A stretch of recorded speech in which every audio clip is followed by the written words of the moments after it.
उड़ने वाली चुड़ैल। अमनपुर नाम के गांव में चंगू मंगू नाम के दो किसान दोस्त रहते थे। दोनों का आपस में बहुत प्यार था। रोज की ही तरह आज भी दोनों एक साथ अपने खेत की ओर जा रहे होते हैं।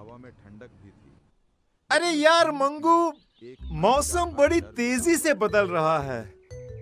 बता, क्या लगता है तुझे, इस बार फसल हो पाएगी? हाँ, क्यों नहीं हो पाएगी भाई। मेरे पास तो फर्टिलिक्स है, मैं शहर से लाया हूँ। ओ, खाद तो, अरे वो तो हमारे पास भी है। सब गुड़ गोबर कर देता है तू, ये शहर में मिलता है।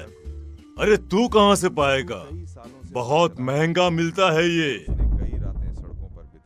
दिखा दी ना अपनी औकात। मंगू, आखिर हमारे बीच पैसा आ ही गया। अरे नहीं चाहिए मुझे तेरे जैसा दोस्त जो हमेशा मुझे नीचा दिखाना चाहता है। अरे चंगू, पर मैंने कब तुझे नीचा दिखाया? अरे मैं तो सच्चाई कह रहा हूँ।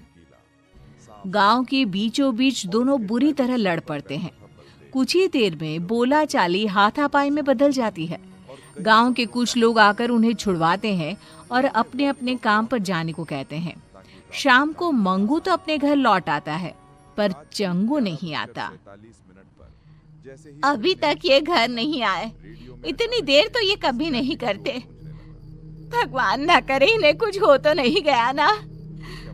मंगू भाई साहब के घर जाकर पता करती हूँ। रास्ते में ही उसे सुबह चंगू मंगू के बीच हुए झगड़े के बारे में पता चलता है। मतलब मंगू भाई साहब ने ही किया है ये सब। ऐसा बदला लिया कि मेरे सुहाग को ही गायब कर दिया। विमला गुस्से में सोनम के पास जाती है और कहती है, कहाँ है सोनम, बाहर निकल।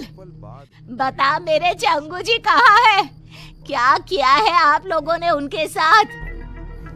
तभी उन सबके सामने अपने हाथ में चंगू को उठाए एक चुड़ैल हवा में उड़ती हुई आती है। मरोगे, सब मरोगे। छोड़ूंगी नहीं मैं किसी को, कोई नहीं बचेगा। कौन हो तुम? छोड़ दो मेरे पति को। मैं हूँ उड़ने वाली चुड़ैल। सबकी आंखों के सामने वो चुड़ैल चंगू को उड़ाकर ले जाती है। बचाओ, बचाओ, अरे अरे कोई बचाओ मुझे। उसी रात से गांव में उड़ने वाली चुड़ैल का साया मंडराने लगता है। अगली सुबह केसारी लोटा लिए खेत की तरफ जा रहा होता है। तभी चुड़ैल उड़ती हुई आती है और उसे हवा में उड़ाकर ले जाती है। अरे चुड़ैलिया, मुझे छोड़ दे मुझे चुड़ैलिया। अरे चाहिए तो मेरा ये लोटा ले ले। तेरे लोटे का मैं क्या करूंगी? मुझे जो तेरी चर्बी चाहिए, चर्बी। चुड़ैल चंगू की तरह ही केसारी को गांव के बीचों बीच हवा में घुमाती हुई गायब हो जाती है। धीरे धीरे चुड़ैल का प्रकोप गांव में बढ़ता ही जाता है। आए दिन कोई ना कोई गांव से गायब हो जाता।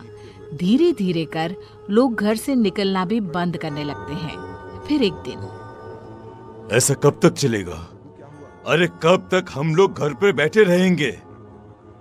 अब तो कोई अपने घरों के छत पर भी नहीं जाता। इस चुड़ैल से छुटकारा पाने का कोई ना कोई रास्ता तो निकालना ही पड़ेगा। हाँ जी, बिल्कुल सही कह रहे हैं आप। अरे पर हम लोग करेंगे क्या? पीछा करेंगे उस चुड़ैल का। पता तो करना ही होगा कि वो चुड़ैल गांव वालों को कहाँ ले जाती है। पर वो तो अचानक ही कहीं गायब हो जाती है। कहाँ से हम पता लगा पाएंगे कि वो कहाँ जाती है? गेहूं की एक पोटली तो लाना सोनम। ये पोटली ही आज सभी गांव वालों का ठिकाना बताएगी। शाम को मंगू जानबूझकर हाथ में एक गेहूं की पोटली लेकर गांव के चौराहे से गुजरता है।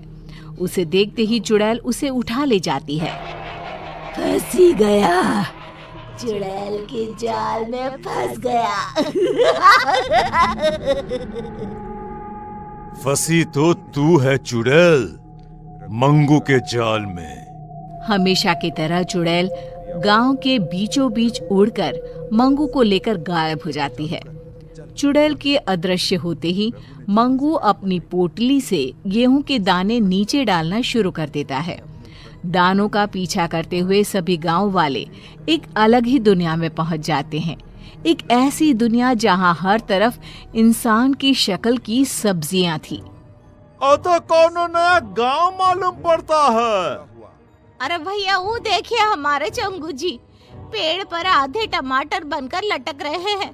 अरे कुछ कीजिए, उनको बचाइए ना। अरे वो देखो भिंडी, केसारी ही लागत है।